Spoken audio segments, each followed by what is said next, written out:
Morning विद्यार्थी मित्रांनो, आज आपल्याला बघायचंय रोटेशनल डायनॅमिक्स चॅप्टर हा आपला पूर्ण झालाय.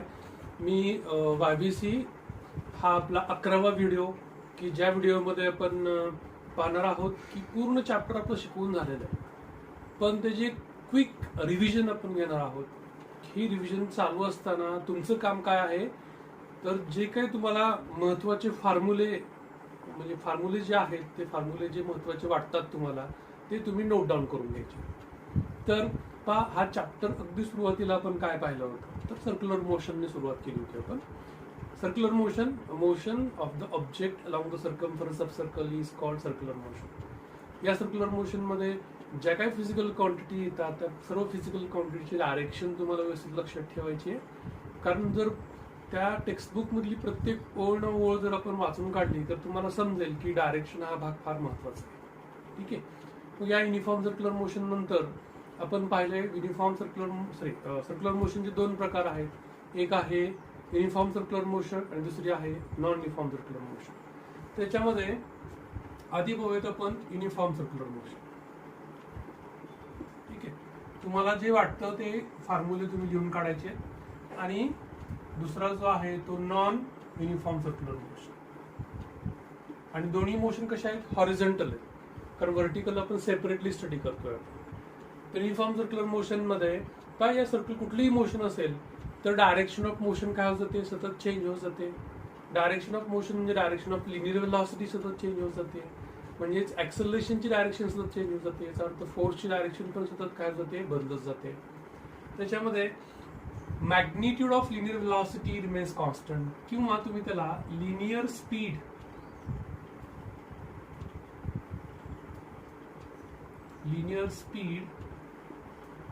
किंवा अँग्युलर वेलॉसिटी ही कशी राहते, कॉन्स्टंट राहते. तर याच्यामध्ये लिनियर स्पीड कॉन्स्टंट नसतो. लिनियर स्पीड काय कॉन्स्टंट नसतो, हा महत्वाचा फरक आहे. ठीक आहे. त्याच्यामध्ये तुम्ही या ठिकाणी अँग्युलर वेलॉसिटी अँग्युलर स्पीड असे लिहू शकता. त्याच्यामध्ये लिनियर स्पीड चेंज होत जाते, अँग्युलर वेलॉसिटी चेंज होत जाते.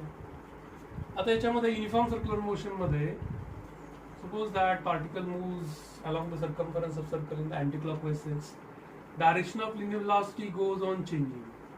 ठीक आहे. व्ही बार तसंच त्याच दिशेमध्ये काय असेल, एस डिस्प्लेसमेंट लिनियर डिस्प्लेसमेंट त्याच दिशेमध्ये असेल, तुम्ही त्याला डेल्टा एस बार म्हणू शकता, हा व्ही बार. ठीक आहे. तर याच्यामुळे डायरेक्शन बदलल्यामुळे जे ऍक्सलरेशन तयार होतं ते कसं आहे, linear acceleration, that is A bar. मग याच्यामध्ये आपल्याला काय काय लक्षात ठेवायचं, एक तर सुरुवातीचा फॉर्म्युला की जो अँग्युलर डिस्प्लेसमेंटच्या बाबतीत आहे की delta theta is equal to length of arc upon radius, हा भाग सुरुवातीला लक्षात ठेवा. ठीक आहे. या दोघातलं या ठिकाणी जर रिलेशन काढायचं असेल तुम्हाला तर वेक्टर फॉर्म मध्ये पण ते लिहिता येतं. ठीक आहे. त्याच्यामध्ये हे रिलेशन. त्याच्यानंतर v is equal to r omega, कारण याच्यावरती न्यूमेरिकल्स आहेत, हे लक्षात ठेवावं लागेल तुम्हाला. प्रत्येकाचं एकक लक्षात ठेवावं लागेल. याचं एकक रॅडियन आहे, याचं एकक मीटर पर सेकंद आहे. ठीक आहे. आता याच्यानंतर ऍक्सलरेशन जे आहे याच्यामध्ये ते ऍक्सलरेशन कसं आहे, it is r omega square किंवा व्ही स्क्वेअर अपॉन आर. कसं ऍक्सलरेशन आहे, along the radius to the centre, म्हणून त्याला आपण रॅडियल ऍक्सलरेशन असं म्हणतो आपण. याचा अर्थ फोर्स कुठला असेल, सेंट्रिपिटल फोर्स असेल. Centripetal force is the m into a r. तर तुम्ही आर ओमेगा स्क्वेअर किंवा व्ही स्क्वेअर अपॉन आर पण लिहू शकता. आता याच्यामध्ये इथं ऍक्सलरेशन या दिशेमध्ये आहे. ठीक आहे. तर सेन्स ऑफ रोटेशन जर असं असेल तर अँग्युलर डिस्प्लेसमेंट कसं असेल ना, समजा असं असेल, समजा आपण या ठिकाणी अशी मोशन काढली इन द हॉरिझॉन्टल प्लेन, तर अँग्युलर डिस्प्लेसमेंटची direction according to right hand rule अशी असेल, अँग्युलर वेलॉसिटी डायरेक्शन ही अशी असेल. याच्यामध्ये अल्फा जो आहे, ओमेगा कसा आहे, कॉन्स्टंट आहे. या मोशन मध्ये कसा आहे, ओमेगा कॉन्स्टंट आहे, म्हणून या ठिकाणी अल्फा काय असेल, 0 असेल. म्हणजे इथं डेल्टा थीटाची डायरेक्शन अशी आहे, त्यानंतर ओमेगा बारची डायरेक्शन अशी आहे. ठीक आहे. ए बार झाला, व्ही बार झाला, डेल्टा एस बार झाला. त्याचे वेगवेगळे युनिफॉर्म सर्क्युलर मोशन मध्ये असलेले वेगवेगळे फॉर्म्युले. तसंच आता नॉन युनिफॉर्म सर्क्युलर मोशन जर बघूया आपण. नॉन युनिफॉर्म सर्क्युलर मोशन मध्ये याच्यामध्ये एक तर त्याचा ओमेगा वाढत असतो किंवा ओमेगा कमी कमी होत असतो. म्हणजे व्ही ची किंमत आणि दिशा आहे ना दोन्ही बदलत असतात. डायरेक्शन आणि मॅग्नेट दोन्ही बदलत असतात. आणि याच्यामुळे या ठिकाणी जर व्ही ची किंमत ही वाढत असेल, लिनियर स्पीडची किंमत ही वाढत असेल, तर किंमत चेंज झाल्यामुळे जे ऍक्सलरेशन तयार होतं त्या ऍक्सलरेशनला आपण एटी असं म्हणतो. मग या सर्क्युलर मोशन मध्ये जर लिनियर स्पीड हा कमी कमी होत असेल तर एटी कसा असेल, along the tangent but in the opposite direction of V bar. म्हणजे व्ही ची जर किंमत ही वाढत असेल तर एटी आणि व्ही एकाच दिशेमध्ये असतील. आणि व्ही ची किंमत जर कमी कमी होत असेल, कारण ही नॉन युनिफॉर्म सर्क्युलर मोशन आहे, याचा अर्थ व्ही ची किंमत एकतर वाढत असेल किंवा एकतर कमी होत असेल. जर किंमत वाढत असेल तर एटी ची दिशा आणि व्ही ची दिशा कशी असेल, सारखी. आणि जर किंमत कमी कमी होत असेल तर एटी दिशा कशी असेल, अपोजिट या दिशेमध्ये असेल. त्यानंतर याच्यामध्ये इथं डायरेक्शन चेंज होत जाते, याचा अर्थ रॅडियल एक्सेलरेशन आहेच, AR पण आहे. त्याच्यानंतर याच्यामध्ये मी त्याला हॉरिझॉन्टल सर्क्युलर मोशन काढतो. डेल्टा थीटा याच दिशेमध्ये आहे, ओमेगा पण त्याच दिशेमध्ये आहे. आता अल्फा जो आहे तो अल्फा कसा अवलंबून असतो. आता इथं ओमेगा कॉन्स्टंट नाही, इथं ओमेगा कसा आहे, चेंज होत जातोय. का चेंज होत जातोय, कारण व्ही ची किंमत बदलते म्हणून ओमेगाची किंमत पण काय होते, बदलत जाते. Omega is not constant in non uniform circular motion. तुम्हाला मी होमवर्क पण दिला होता की या दोघातले तुम्हाला फरक लायचा आहे. तर याच्यामध्ये या ठिकाणी इथं डेल्टा थीटाची direction according to right hand rule, ओमेगाची direction according to right hand rule. पण अल्फा जो आहे according to right hand rule, if the omega goes on increasing then direction of omega and alpha are same. If the omega goes on decreasing, then direction of omega and alpha are opposite. It means जर omega कमी कमी होत असेल, fan बंद केला आपण, omega काय होत जातो, कमी कमी होत जातो. अशा वेळेला अल्फाची डायरेक्शन कशी असेल, या दिशेमध्ये असेल. ठीक आहे. तर याच्यामध्ये टेक्स्टबुक मध्ये याच्यावरती एक एमसीक्यू पण आहे, पहिलाच एमसीक्यू आहे. ठीक आहे. तो एमसीक्यू कसा दिलेला आहे तुम्हाला, तो एमसीक्यू पण तुम्हाला सांगतो म्हटलं मी, तो शेवटी सांगतो तुम्हाला. या ठिकाणी इथं जर तुम्हाला हे समजलं तर तो एमसीक्यू सोडवायला फार सोपा आहे. तर याच्यानंतर पुढे पोहायचं आपण या दोघांच्या किमती पहा. याच्यामध्ये पण व्ही इज इक्वल टू काय असेल, आर ओमेगा असेल. याच्यामध्ये पण डेल्टा थीटा बरोबर काय असेल, डेल्टा एस अपॉन आर असेल. याच्यामध्ये ऍक्सलरेशन जे आहे ते दोन प्रकारचं आहे. That is AR is equal to r omega square किंवा व्ही स्क्वेअर अपॉन आर. आणि एटी बरोबर काय असेल, एटी बरोबर असेल आर अल्फा. म्हणजेचा अर्थ या केसमध्ये एटी काय आहे, 0. ठीक आहे. तर याच्यामध्ये या ठिकाणी म्हणजे आपलं जे रिलेशन भेटतं लिनियर एक्सेलरेशन आणि अँग्युलर एक्सेलरेशन, ते कुठे भेटतं, फक्त नॉन युसिम मध्ये भेटतं. युसिम मध्ये रिलेशन भेटतं का, नाही भेटत आपल्याला, तेही लक्षात ठेवतं. पण मग टोटल लिनियर एक्सेलरेशन कसं असेल, दॅट इज ए. हा AR आणि AT एकमेकांना परपेंडिक्युलर आहेत, म्हणून ए बरोबर काय असेल, under root AR square plus AT. पहा, याच्या आधी आपण पाहिलं की युनिफॉर्म सर्क्युलर मोशन आणि नॉन युनिफॉर्म सर्क्युलर मोशन मधला फरक पाहिला आपण. आता याच्यानंतर आपण पुढे जो भाग पाहिला होता तो सेंट्रिपिटल फोर्स आणि सेंट्रिफ्युगल फोर्स पाहिला होता आपण. तर त्याच्या आधी kinematical equations for the angular motion तेही लक्षात ठेवा. मग ते तिन्ही कायनेमॅटिकल इक्वेशन जे आहे ते लक्षात ठेवत आपण. जसं की या ठिकाणी ω2 is equal to ω1 plus alpha into T. Second kinematic equation, theta is equal to ω1t plus half of alpha t square. And third is the ω2 square is equal to ω1 square plus 2 times alpha theta. हे तिन्ही कायनेमॅटिकल equation लक्षात ठेवा, जे तुम्हाला उपयोगाला पडतील. तर याच्यामध्ये angular displacement काढत असताना हाही फॉर्म्युला आपल्याला लक्षात ठेवला तर खूपच चांगलं. That is the omega is equal to N1 plus N2 frequency घेतली आपण, त्याचा ऍव्हरेज काढला आपण, इंटू टी. ठीक आहे. त्याच्यामध्ये थीटा असाही काढता येतो, ऍव्हरेज फ्रिक्वेन्सी काढून त्याला टी म्हणून मल्टिप्लाय केलं तर त्यातला ओमेगा मधला 2π आणि 2π कॅन्सल होतो. तर नंबर ऑफ रिव्हॉल्युशन्स मध्ये आपलं या ठिकाणी काढता येऊ शकतं. तर याच्यानंतर आपण पुढचा भाग पाहूयात, तो म्हणजे सेंट्रिपिटल आणि सेंट्रिफ्युगल फोर्स. ठीक आहे. सेंट्रिपिटल आणि सेंट्रिफ्युगल फोर्स पहा, युनिफॉर्म सर्क्युलर मोशन मध्ये the force acceleration is along the radius towards the centre आहे. याचा अर्थ ज्या दिशेमध्ये ऍक्सलरेशन आहे त्या दिशेमध्ये काय असेल, फोर्स असेल. Means the force which acts along the radius towards the centre is called centripetal force. पण याच्यावरती बऱ्याच वेळेला बोर्डाच्या परीक्षेमध्ये या दोघातला फरक विचारलेला आहे.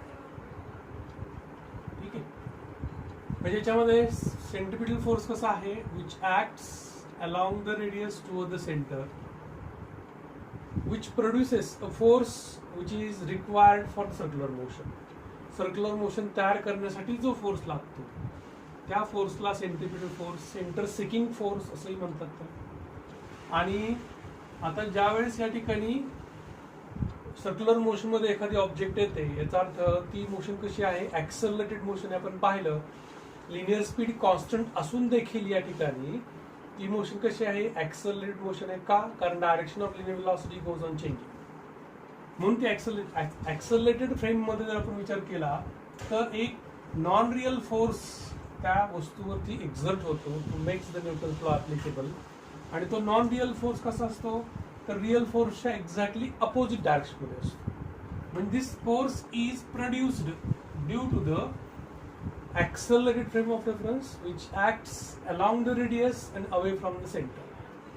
Along the radius, away from the center. So it is called centrifugal force. म्हणून याला आपण काय म्हणतो, सेंट्रिफ्युगल फोर्स. या दोघांच्या किमती कशा आहेत, सारख्याच आहेत. जसं की याची किंमत काय आहे, mr⍵² किंवा mv²/r किंवा mv²/r. तशी याची पण किंमत तीच असेल, दॅट इज mr⍵² किंवा mv²/r. दोघांच्या किमती कशा आहेत, सेम. पहा मी जे काही सांगतोय तुम्हाला फरक लिहायचे, फॉर्म्युला लिहायचे तुम्हाला. एफचा फॉर्म्युला तोच. या दोघातलं बऱ्याच वेळेला कन्फ्युजन असतं की नेमकं या ठिकाणी कधी हा मोठा असतो आणि कधी हा मोठा असतो. त्यासाठी एक उदाहरण बोलतो तुम्हाला. मेरी गो राउंडचं उदाहरण सांगतो. Suppose that this is a vertical rod on which horizontal rod is connected. याच्यामध्ये एक असं एक रॉड आहे, व्हर्टिकल रॉड कनेक्ट केलेला परत. आणि इथं काय असतो, हॉर्स असतं ना, इथे काय असतो, हॉर्स असतो. आणि याच्यावर तुम्ही बसता आणि मग तो हॉरिझॉन्टल रॉड या मोटरच्या सहाय्याने, मोटर सहाय्याने तो फिरवला जातो. ठीक आहे, आधी व्हर्टिकल रॉड मग नंतर रॉड. ज्यावेळेस तो फिरतो त्यावेळेला ती मोशन कुठली असते, हॉरिझॉन्टल सर्क्युलर मोशन असते.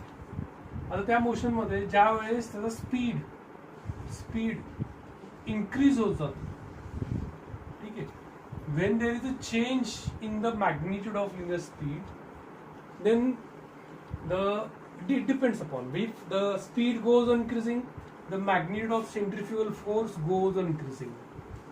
ज्यावेळेस तो मेरी गो राउंडचा भाग असा होतो, इन्क्लाइन होतो विथ द व्हर्टिकल, त्यावेळेला या ठिकाणी सेंट्रिफ्युगल फोर्स हा वाढत जातो.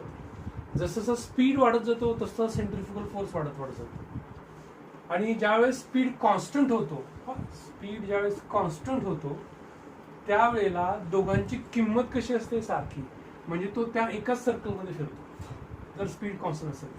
आणि ज्यावेळेस स्पीड कमी कमी होत जातो त्यावेळेला सेंट्रिफ्युगल फोर्स कमी पडतो आणि सेंट्रिपिटल फोर्स वाढतो.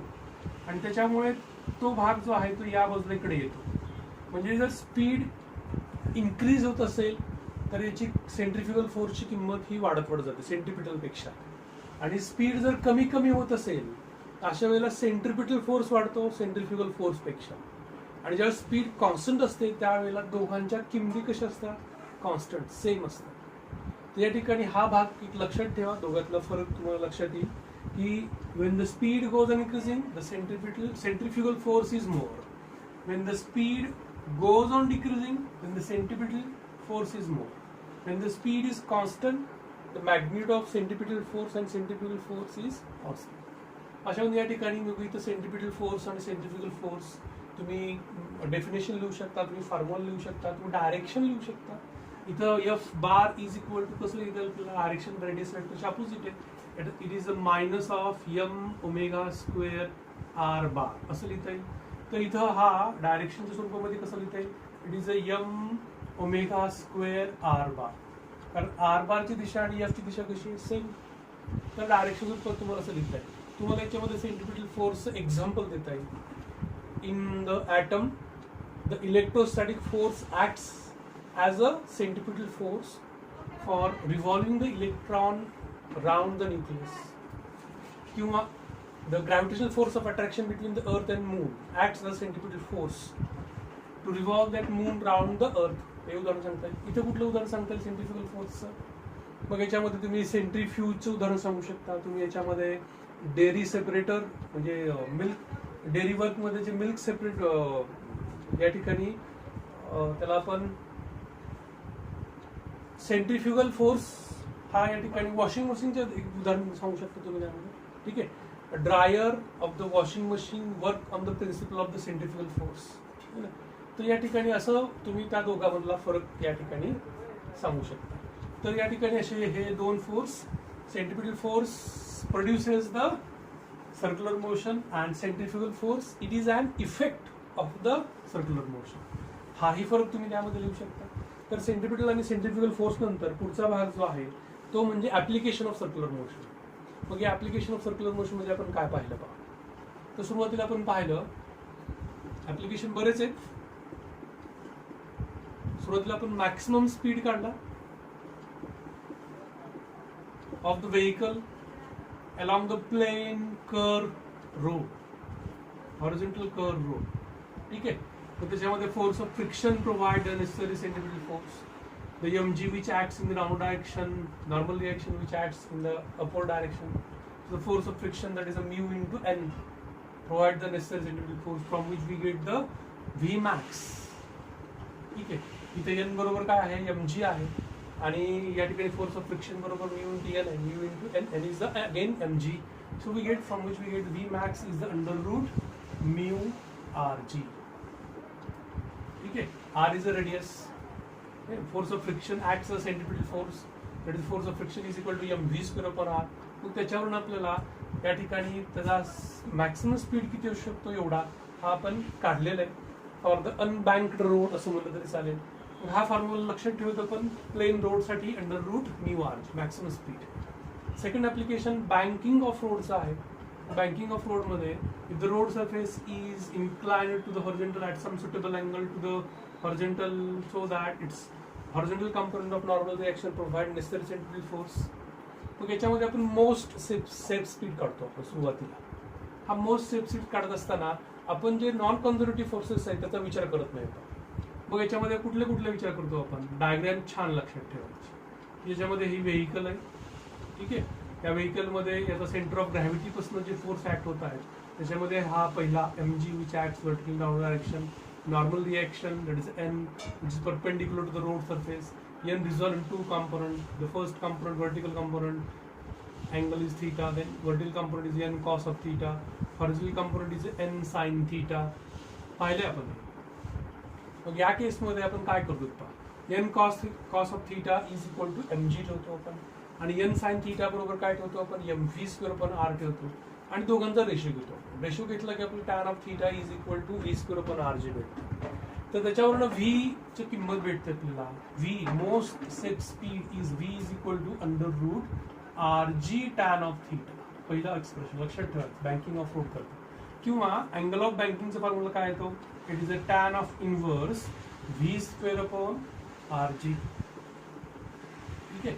तर या ठिकाणी इथं अँगल ऑफ बँकिंग विचारलं असेल तर हे फॉर्म्युला लिहायचा आहे. किंवा तुम्हाला जर या ठिकाणी मोस्ट सेफ स्पीड विचारला असेल तर हा फॉर्म्युला हा कसा आहे तो तुम्हाला सांगितलं. एन कॉस ऑफ थीटा बरोबर mg N sine theta is equal to mv square upon r. हे दोन डिव्हाइड केलं की आपल्याला एक्सप्रेशन भेटून जातं. v is equal to under root rg tan of theta. तर याच्यानंतर पुढे याच्या पुढचा भाग जो आहे तो मिनिमम आणि मॅक्सिमम स्पीड काढणार आहे. तर या त्याच्यामध्ये आपण पाहिलं की या ठिकाणी case first for the lower speed for the minimum speed. या लोअर स्पीड करता फॉर मिनिमम स्पीड किंवा लोअर स्पीड दोन वेगळे केस पाहिले. ठीक आहे. लोअर स्पीड करता या ठिकाणी फोर्स ऑफ फ्रिक्शन जो आहे तो कुठल्या दिशेमध्ये तर तो वरच्या दिशेमध्ये या दिशेमध्ये फोर्स ऑफ फ्रिक्शन. आणि हा फोर्स ऑफ फ्रिक्शन जो आहे तो दोन कॉम्पोनंटमध्ये डिवाइड करतो आपण. हा जो आहे तो F cos of theta horizontal component आणि हा जो आहे तो F sine theta vertical component. Lower speed म्हणलं की फोर्स ऑफ फ्रिक्शन कुठल्या दिशेमध्ये, वरच्या दिशेमध्ये. ठीक आहे.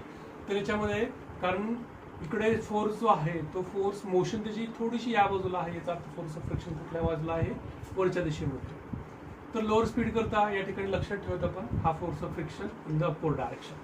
आता या केसमध्ये पहा, तर एफ एन कॉस थीटा आणि एफ साइन थीटा हे दोघं जण मिळून या ठिकाणी बॅलन्स करतात एम जी ला. आणि जो m V square upon r आहे तो काय आहे, तर या दोघांची वजाबाकी आहे. इकडे कुठला ऍक्ट होतोय, तर एन साइन थीटा. ठीक आहे, मायनस एफ कॉस थीटा. तर याच्यामध्ये या ठिकाणी इथं आपण या दोघांचा रेशो घेतो. आपण रेशो घेऊन या ठिकाणी एफ ची एक किंमत ठेवतो आपण. F is equal to mu into N. ठीक आहे, आपण काय करतो, डिवाइड 2/1 करून या ठिकाणी एफ ची किंमत ठेवतो म्यू इंटू एन. हे जर 1, 2 आणि 3 स्टेप जर लक्षात ठेवल्या तर तुम्हाला या ठिकाणी त्याची मिनिमम स्पीड आपल्याला काढता येऊ शकते.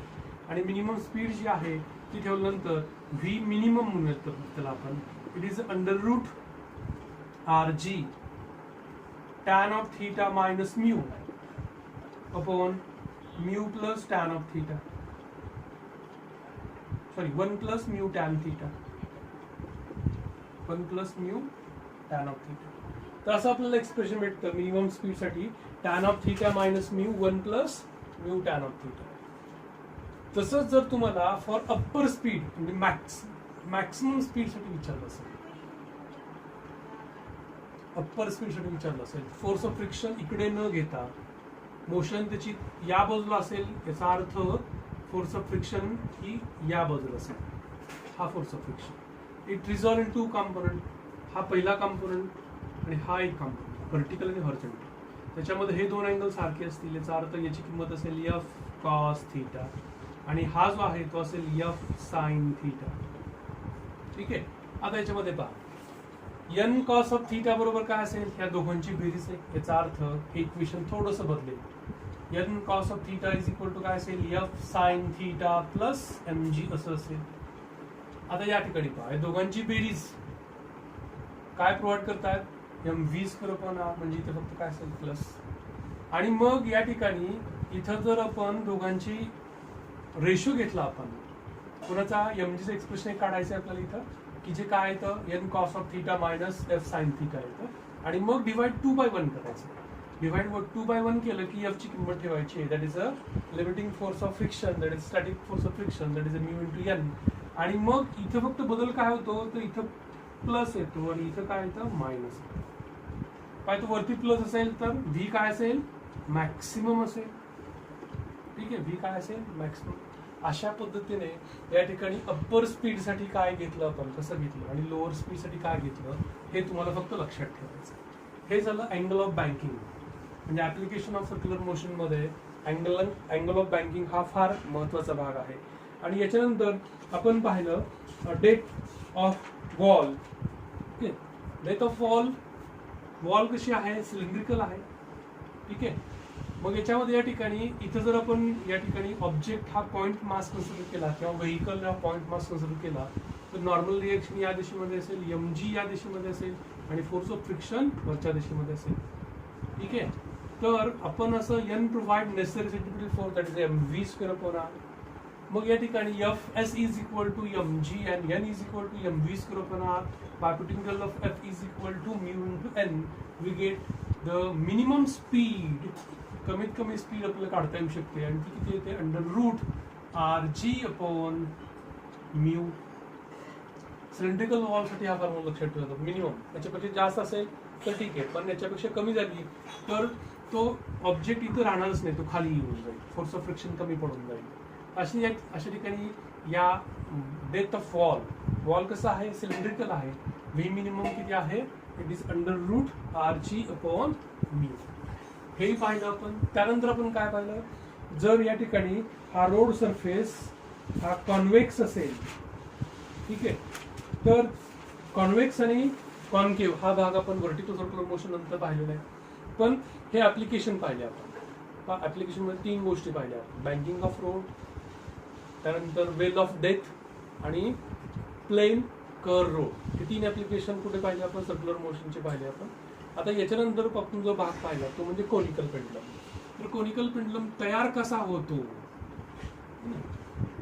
तो भाग आधी तुम्हाला लिहिता आला पाहिजे.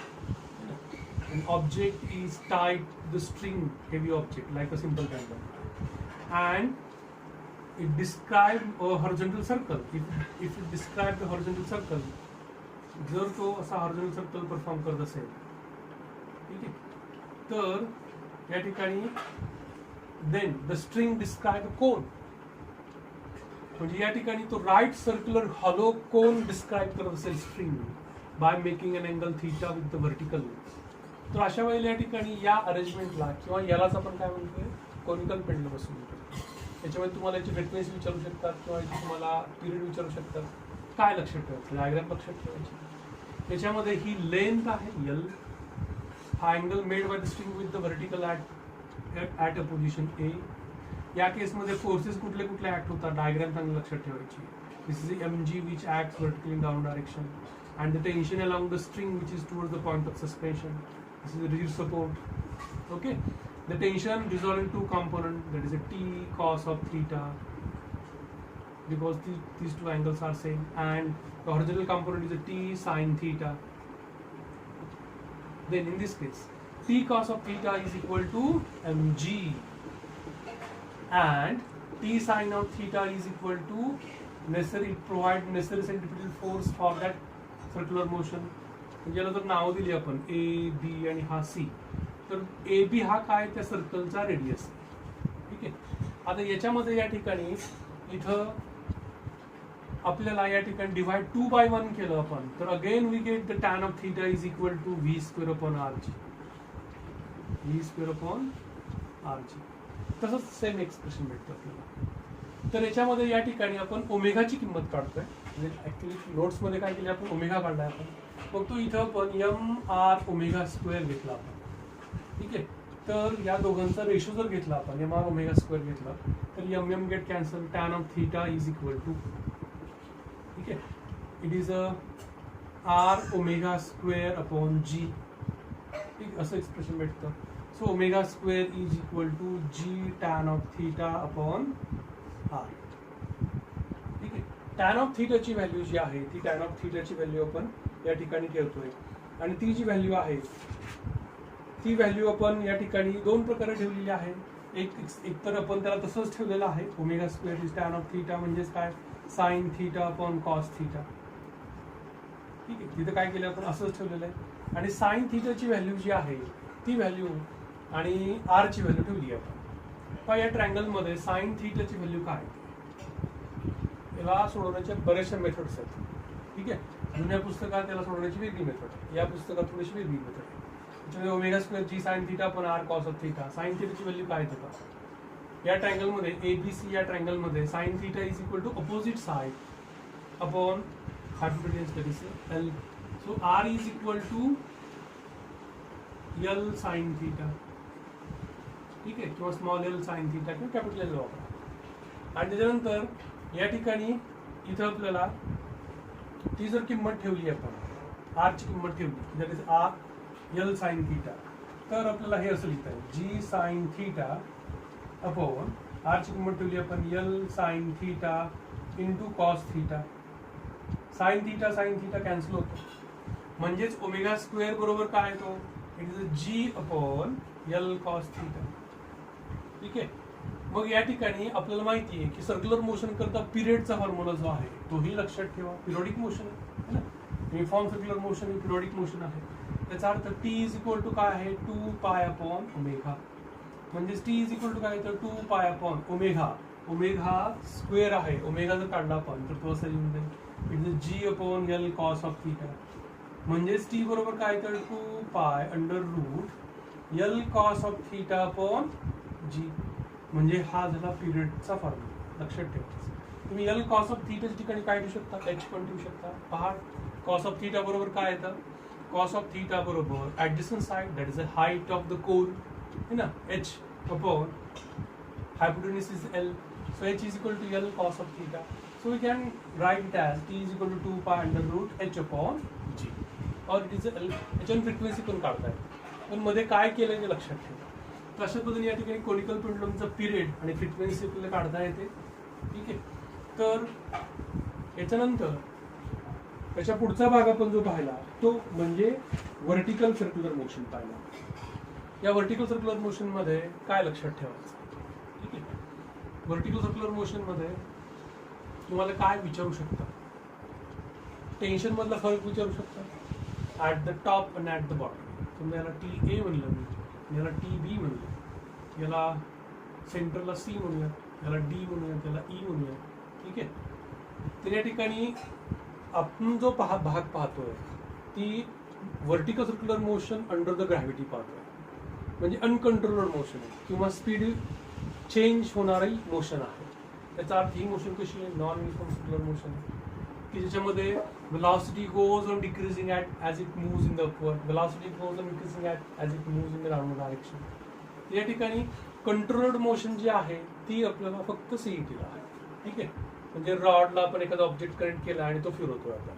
ठीक आहे. म्हणजे स्पीड कॉन्स्टंट आहे. ती मोशन सध्या तरी एक्सप्रेशन मध्ये नाही. तर या ठिकाणी इथं आपण त्याचे काही एक्सप्रेशन दिलेलं आहे ते बघूयात आपण. तर याच्यामध्ये या ठिकाणी इथं सुरुवातीला काय करायचं, तुम्हाला काय काय विचारू शकतात? तुम्हाला असं विचारू शकतात V square minus V A स्क्वेअरचं एक्सप्रेशन विचारू शकतात. ठीक आहे. किंवा तुम्हाला असं विचारू शकतात T B tension at P minus tension at A बरोबर किती आहे हे पण विचारू. Difference in tension between topmost position and the bottom position. किंवा तुम्हाला असं विचारू शकतात व्ही मिनिमम ऍट ए हे विचारू शकतात, व्ही मिनिमम ऍट बी विचारू शकतात, व्ही मिनिमम ऍट डी और ई विचारू शकतात. प्रश्न कसाही विचारला तुम्हाला तर या ठिकाणी सुरुवात कशी करायची? ठीक आहे. सुरुवात कशी करायची तर याच्यामध्ये सुरुवातीला डायग्राम मध्ये पहा, tension at object which is tied to the string revolving vertical circle, mg at bottom which acts vertical down direction, tension along the string, then tb which is vertical in the upward direction. At the top the tension and mg are both in the same direction, which is in the downward direction, and in this case tension is towards the center, that is a td, and mg which acts in the downward direction. ठीक आहे. आता या केस मध्ये इथं आपल्याला जर आपण त्या फ्रेम मध्ये बसून विचार केला आपण, ठीक आहे, तरी फ्रेम कशी आहे? ऍक्सिलरेटर फ्रेम आहे. याचा अर्थ सेंट्रिफ्युगल फोर्स कसा असेल? Away from the centre, that is M V square upon R. किंवा इथं व्ही स्क्वेअर ठिकाणी बी ठेवतो, M V B square upon R. इथे कसं असेल? असं असेल, that is M V A square upon R. इथे कसं असेल? M V D square upon R. R is the radius of the circle. Okay. तर अशा या ठिकाणी इथं त्या स्ट्रिंगची लेंथ जर आर घेतली तर स्ट्रिंगची लेंथ यल घेतली तर इथे यल यल यल असं येऊन जाईल. तर याच्यामध्ये मग बॉटम आणि टॉप या ठिकाणचं टेन्शन काढणार. तर tension at the bottom T B is equal to काय येऊ शकतं? That is the M V B square upon R plus M G. आणि टेन्शन ऍट द टॉप जे आहे ते कसं येऊ शकतं? that is a TA is equal to mVA square upon R minus mg. किंवा असं विचार केला आपण T plus mg is equal to mVA square upon R. तर T बरोबर काय होऊ शकतं? that is a centrifugal force minus weight. हे दोन इक्वेशन आधी लक्षात ठेवूयात आपण. आणि मग त्याच्यामध्ये या ठिकाणी ऍट द टॉप, ठीक आहे, म्हणजे सुरुवातीला सांगतो आपण की let us consider string of length R and object which is tied to the string revolving a vertical circle. Then when it goes in the upward direction, the speed goes on decreasing, and when it goes in the downward direction, the speed goes on increasing. In this way, the vertical circular motion, this vertical circular motion is a non-uniform vertical circular motion. Then tension at the top and bottom. Okay. या काय आहे? Velocity आहे VB. The direction of velocity goes on changing. If the sense of rotation is the anti-clockwise, VA. These are the directions. Okay. हे tension काढलं. आता याच्यामध्ये पहा tension at the top. जर या ठिकाणचं टेन्शन जे आहे ते tension for the minimum value ठेवली आपण त्याची, निगेटिव्ह नाही, मिनिमम व्हॅल्यू ठेवली आपण. तर T at the top must be greater than or equal to 0. Must be म्हणण्यापेक्षा आपण ती कंडिशन ठेवली आपण, ठीक आहे, इक्वल टू 0. जर निगेटिव्ह टेन्शन झालं तरच ती स्ट्रिंग काय होईल, स्लॅक होईल आणि ही मोशन पॉसिबल होणार. म्हणजे त्या टीची कमीत कमी टॉपची व्हॅल्यू जी आहे ती व्हॅल्यू आपण ठेवली, T is equal to 0, TA is equal to 0. Then we get the VA, that is the minimum velocity at the top, that is VA square is equal to under root RG.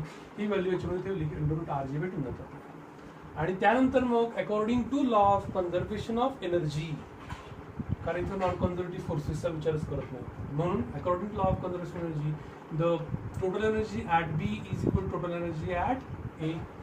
So the A point is raised through the distance 2r, हा r आहे, हा r आहे, 2r. आणि त्याच्यावरून मग आपण इथली velocity काढतो. मग ती velocity according to law of conservation of energy, velocity at B is equal to under root 5urg, minimum speed at the top, minimum speed at the bottom. In the same way, if you compare these 2 points or these 2 points, according to law of conservation of energy, we get the minimum speed at the horizontal, that is VD is equal to under root PRG. आणि याच्यामध्ये या ठिकाणी दोन्ही velocity मधला फरक जर काढला आपण, म्हणजे VA आणि VB, तर 5 - 1 4 येतो, म्हणजेच तो 4RG असा येऊ शकतो, VB square minus VA square. तर अशामध्ये या ठिकाणी टेन्शन, आता टेन्शन मधला फरक काढायचा आहे आपल्याला, tension at the top and tension at the bottom. If you put the value of VA and VB in this expression, then we get the tension at the top means TB minus TA is equal to 6 mg. म्हणजे या value जर याच्यामध्ये ठेवली आपण तर आपल्याला TB minus TA is equal to velocity माहिती आहे आपल्याला, आणि त्यात एक्सप्रेशन ठेवलं आपण तर हे किती येतं, 6 mg. ठीक आहे, इथलंही टेन्शन काढता येतं आपल्याला, ते 3 mg असेल. मग हे सर्व जे आहेत गोष्टी, ह्या सर्व कशा आहेत, मिनिमम, याच्यापेक्षा वेलॉसिटी जास्त असू शकते. ठीक आहे, तर हे व्हर्टिकल सर्क्युलर मोशन करता काही एक्सप्रेशन जे सांगितले तुम्हाला मी, ते महत्त्वाचे आहेत, ते सर्व लक्षात ठेवा, स्टेप्स लक्षात ठेवा, त्या कशा येतात, मिनिमम स्पीड ते लक्षात ठेवा, कुठं आपण कॉन्झर्वेशन ऑफ एनर्जी वापरतो ते लक्षात ठेवा. या भागानंतर आपण पाहिलं की कॉन्व्हेक्स ब्रिज असेल है ना, तर त्या कॉन्व्हेक्स ब्रिज करता जसं जसं व्हेकल वरती जाईल तसं तसा नॉर्मल रिॲक्शन वाढत जातो, आणि व्हेकल या ठिकाणी आहे, ठीक आहे, तर याच्यामध्ये याचा रेडियस R आहे, त्याच्यावरती फोर्स ऑफ रिॲक्शन N आहे, तर mg या दिशेमध्ये ऍक्ट होईल. ठीक आहे, तर याच्यामध्ये या ठिकाणी इथं आपल्याला जो सेंटिपिटल फोर्स प्रोव्हाइड करतो है ना, तो सेंटिपिटल फोर्स कुठल्या दिशेमध्ये असेल, सेंटिपिटल फोर्स या दिशेमध्ये असेल, पण त्याच फ्रेममध्ये विचार केला तर सेंट्रिफ्युगल फोर्स या दिशेमध्ये असेल, that is mv square upon r. म्हणजे इथं काय असेल, N plus mv square upon r is equal to mg. ठीक आहे, N plus mv square upon r is equal to mg. या ठिकाणी इथं जर आपण N ची किंमत 0 ठेवली, कॉन्टॅक्ट फोर्स 0 केला, तर आपल्याला याचा जो स्पीड आहे तो मॅक्सिमम स्पीड भेटून जातो जर N 0 केला. It is under root RG, maximum speed. तर या ठिकाणी याच्यापेक्षा कमी असेल speed, that doesn't lose the contact with the convex surface. अशामध्ये या ठिकाणी Vmax फॉर्म्युला परत तोच येतो. तर या ठिकाणी ही व्हेकल समजा एका स्पेअर मध्ये आहे, ठीक आहे, तर स्पेअर मध्ये पण या ठिकाणी इथं असेल तर तो फॉर्म्युला आपण जो व्हर्टिकल सर्क्युलर मोशन करता वापरला होता, तो स्ट्रिंग साठी जिथं टेन्शनच्या ठिकाणी काय रिप्लेस करायचं आहे, नॉर्मल रिएक्शन रिप्लेस करायचं आहे, आणि फॉर्म्युले परत तेच येतात. टॉपसाठी मिनिमम अंडर रूट RG, बॉटमसाठी that minimum speed under root 5RG, इथं या ठिकाणी हॉरिझॉन्टलसाठी अंडर रूट 3RG, तेच फॉर्म्युले येतात. फक्त तिथं या केसमध्ये tension is replace with the normal reaction. अशा पद्धतीने या ठिकाणी हा व्हर्टिकल सर्क्युलर मोशनचा काही भाग पाहिला आपण. आणि याच्यानंतर पुढचा जो भाग आहे तो म्हणजे रोटेशनल मोशनचा आहे, पण एवढासा भाग रिव्हिजन करता पुरेसा या तासाकरता. तर राहिलेला भाग जो आहे तो आपण पुढच्या व्हिडिओमध्ये बघूया. तर राहिलेला भाग जो आहे तो रोटेशनल मोशनचा आहे, तो आपण पुढच्या व्हिडिओमध्ये बघूया.